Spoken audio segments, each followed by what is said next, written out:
T'as déjà eu cette impression en scrollant sur Instagram ou juste en parlant avec tes potes que tout le monde a reçu le mode d'emploi du bonheur, sauf toi.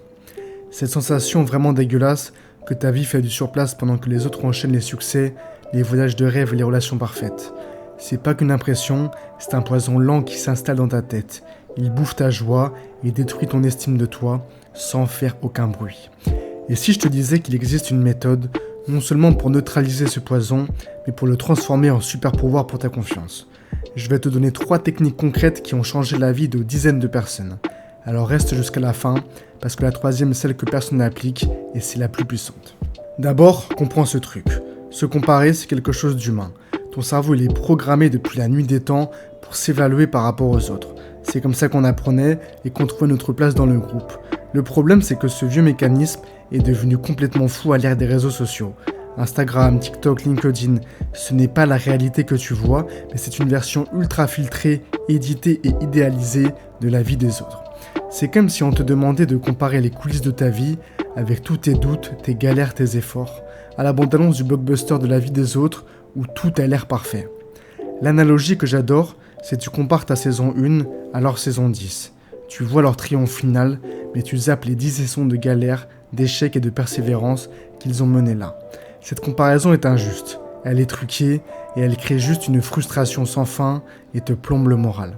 Mais alors comment tu t'en sors, tu vas me dire? La première technique, c'est la gratitude ciblée. Attention, je parle pas d'une gratitude floue genre merci l'univers, non. Je parle d'une gratitude ciblée sur ton propre chemin à toi. Alors voilà ce que tu fais. Tu vas prendre un carnet et chaque soir, au lieu de ruminer sur ce qu'il te manque, note 3 choses que tu as accomplies ou apprises dans ta journée. Ça peut être minuscule, hein. J'ai enfin bouclé ce dossier relou, ou j'ai pris 15 minutes pour moi, ou simplement j'ai fait un petit pas vers mon objectif. Cet exercice tout simple réoriente ton attention sur ce qui compte vraiment, ta propre progression, et pas la position des autres. Ton cerveau arrête de chercher ce qui te manque et commence à voir ce que tu construis. C'est subtil, mais tu vas voir que ça va tout changer. La 2e technique, c'est décoder pour s'inspirer, ne pas pour envier. Quand tu sens monter cette pointe d'envie face à la réussite de quelqu'un, fais pas comme si de rien n'était. Fais-en une enquête. Au lieu de te dire il a trop de chance ou elle a tout pour réussir, demande-toi ok, c'est quoi les étapes, les principes et les habitudes que cette personne a mis en place pour en arriver là.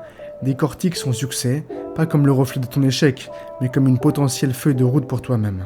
La réussite des autres te vole rien. Au contraire, elle peut te donner des indices précieux pour ton propre parcours à toi. Alors tu transformes l'envie qui paralyse en une inspiration qui est un moteur ultra puissant. Et maintenant, la 3e technique est la plus puissante, celle que personne n'applique, c'est démêler les faits de la fiction. Ton cerveau, c'est comme un scénariste hors pair. Il voit un fait, par exemple une photo de vacances d'un collègue, et il en tire une fiction complète. Sa vie est parfaite, il n'a aucun problème, tout est facile pour lui. La clé, c'est d'apprendre à surprendre ton cerveau, ton esprit, en flagrant délit de fiction. Quand tu te compares, ok, fais une pause, demande-toi, c'est quoi le fait là maintenant? Et c'est quoi l'histoire que je me raconte dessus? Par exemple, cette personne a posté une photo de vacances. La fiction, ça va être « sa vie est parfaite et la mienne est nulle ». 9 fois sur 10, tu vas réaliser que l'histoire est une pure invention, nourrie par tes propres insécurités. Cette simple prise de conscience brise net le pouvoir de la comparaison. Alors laisse-moi te raconter l'histoire de Lucie. Lucie, elle est brillante, mais LinkedIn était devenu son pire cauchemar. Chaque fois qu'un ancien camarade de promo annonçait une promotion, elle plongeait dans l'angoisse. Ce sentiment horrible d'être à la traîne. On a appliqué cette méthode ensemble. Elle a démarré son carnet de gratitude ciblé, elle notait ses petites victoires pro du quotidien, et quand elle voyait passer une promotion, au lieu de se sentir nulle, elle analysait le parcours de la personne pour en tirer des leçons pour sa propre carrière. Et surtout, elle a appris à se dire « Ok, le fait que cette personne a eu une promotion, la fiction c'est que ça veut dire que moi je suis un échec. » En quelques mois, sa transformation a été dingue. La frustration a cédé la place à une motivation saine et elle a arrêté de subir pour commencer à construire. Elle a fini par définir ses propres critères de réussite. Elle a trouvé un job qui correspondait vraiment à ses valeurs, pas une norme venant de l'extérieur. Elle a retrouvé une confiance qu'elle pensait avoir perdue depuis bon. Alors si on résume, la première technique c'est la gratitude ciblée. Tu te nourris de ton propre chemin en notant tes petites victoires chaque jour. La deuxième, c'est que tu transformes l'envie en plan d'action. Tu décortiques le succès des autres pour apprendre toi-même. La troisième technique, c'est que tu deviens le gardien de tes pensées en faisant le tri entre les faits et la fiction que tu te racontes.